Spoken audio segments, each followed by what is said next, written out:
Prime Minister Tony Abbott joins us now live from Canberra. PM, good morning to you.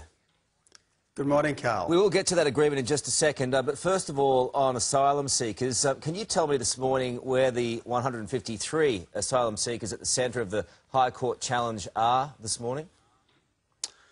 Carl, we haven't, and I won't, talk about on-the-water operations. That's to give aid and comfort to the people smugglers, and that's not something that I'm going to do.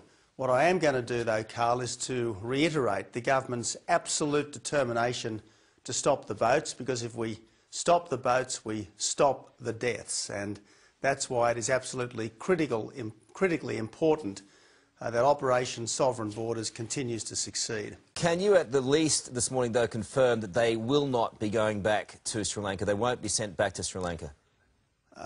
I will confirm today, as I always will, that we will operate in accordance with our legal obligations, and we will operate in accordance with safety at sea. The newspapers this morning are carrying the story that you are inside your government. Sources are saying that they won't be going back to Sri Lanka. Is that the case?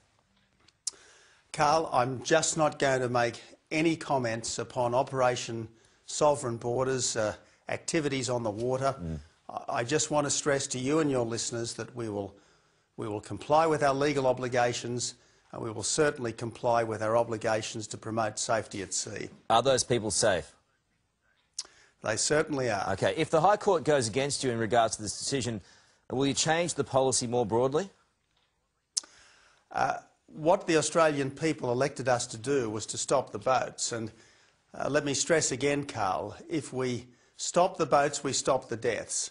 If we stop the boats, we stop the budget blowouts, as well as stopping the massive inflow that we were receiving in the middle of last year. Let's not forget that in the middle of last year, Carl, we were having arrivals at the rate of almost 5,000 a month, at the rate of 50,000 a year. There's been a very, very dramatic change since then, and that's largely because of the operation of this government's policy.